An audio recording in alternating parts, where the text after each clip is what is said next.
The Disappearing Peach and the Four Witnesses.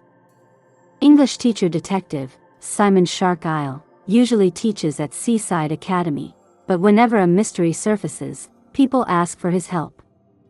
Early spring sunshine skimmed low behind Castle Park, tinting the moat path a faint peach. The Hibari Nursery's class paused for juice. 30 yellow smocks winked like lanterns. A stranger appeared, carrying a cream canvas tote bag, printed with a bright peach. Kneeling, the figure drew 5-year-old Mio close, and whispered, "Come with Mr. to a nice place." Mio screamed. Her teacher, Miss Shimizu, cried, "Kidnapper! Help!" The stranger flinched. For a split second, the low sun struck tote and festival banner together. The coat of the figure shimmered and the fabric rippled. Then the figure slipped out of sight behind the tea kiosk and vanished. For possible adults, all first-time visitors that morning. Hiroshi Komatsu, a freelance landscape photographer in dusty khaki, hurried up with a pear-shaped key tag jingling and a steel watch on his left wrist. Ryota Tanaka, a courier delivering papers to the castle office, rolled in, beige windbreaker, banana sticker on his helmet, chunky black watch on his right wrist. Out of breath, he had the kind of baritone shout that could carry across the path. Paulo Silva, a food truck chef, booked for tomorrow's fair, jogged over, cream jacket, cherry scarf, bronze watch on his left wrist. Last came Aiko Sugiyama, a travel blogger, covering the festival preview, pearl gray trench, slim gold watch on her right wrist. At Inspector Grace Yoshiko's request, each adult signed a witness sheet. Komatsu and Silva wrote right-handed, Tanaka and Sugiyama signed left-handed.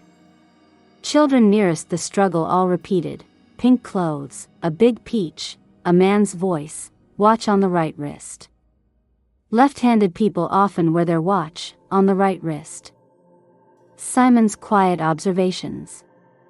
Behind the kiosk lay the cream tote, beside a tall peach-colored festival banner. Simon lifted the bag before the cloth, tilting it through several angles at child height.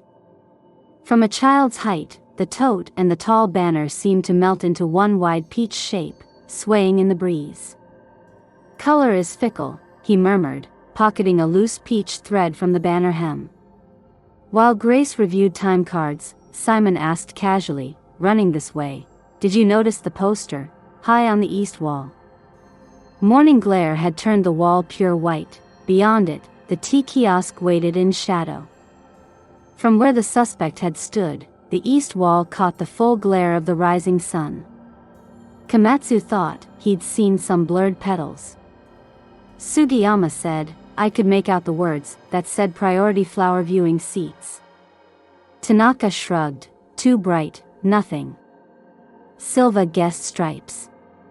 Evening. At dusk, Simon weighed 3 facts, the banner's tint, the right wrist detail, and the 4 statements echoing in his mind. Certain at last, he leaned to Grace and whispered a single surname. Olivia closed her diary. "I'm stumped, none of them fits the children's picture," she sighed, looking at Simon. He smiled. A peach picture, the dazzling morning sun, and one careless sentence, enough to bring our vanished culprit back into view. Grace's face hardened as she heard the name.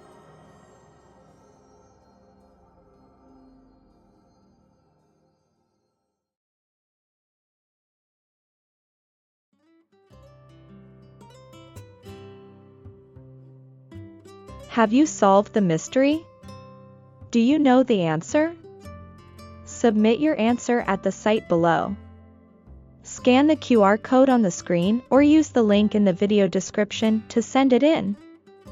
Outstanding answers will be featured in the comments section of future videos.